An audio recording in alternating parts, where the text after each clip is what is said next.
ભરૂચ જિલ્લાના ઝઘડિયા તાલુકાના સારસા ગામે પંડિત દીનદયાળ ઉપાધ્યાયની જન્મજયંતિની ઉજવણી કરવામાં આવી હતી। આયોજિત કાર્યક્રમમાં ઝઘડિયા તાલુકા પંચાયતના ઉપપ્રમુખ સોનલબેન રાજ, તાલુકા પંચાયત સદસ્યો રતિલાલ રોહિત તથા ભૂપેન્દ્રભાઈ વસાવા, સામાજિક અગ્રણીઓ નરેન્દ્રસિંહ રાજ, મહેશભાઈ વસાવા, મહેશભાઈ પાટણવાડિયા સહિત ગામ અગ્રણીઓ ઉપસ્થિત રહ્યા હતા।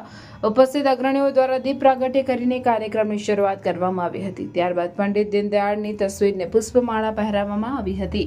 પંડિત દીનદયાળનો જન્મ તારીખ 25મી સપ્ટેમ્બર 1916ના રોજ ઉત્તર પ્રદેશમાં થયો હતો। તેઓ પ્રખર દેશભક્ત અને ગરીબોના હિતેચ્છુ હતા। આજે પંડિત દીનદયાળના નામની હોસ્પિટલો, કોલેજો, યુનિવર્સિટીઓ, ભવનો ઘણા સ્થળોએ જોવા મળે છે। તેમના નામ સાથે સંકળાયેલા સંસ્થાઓના માધ્યમથી લોકોને પંડિત દીનદયાળના સિદ્ધાંતો અને વિચારોને સમજવાની અને અનુસરવાની પ્રેરણા મળે છે। આજે તેમની 108મી જન્મજયંતિની સમગ્ર ભારતમાં ઠેર ઠેર ઉજવણી થઈ રહી છે। ત્યારે ભરૂચ જિલ્લાના સારસા ગામે તાલુકા પંચાયત સદસ્ય રતિલાલ રોહિત દ્વારા પંડિત દીનદયાળ ઉપાધ્યાયની જન્મજયંતિના કાર્યક્રમનું આયોજન કરવામાં આવ્યું હતું।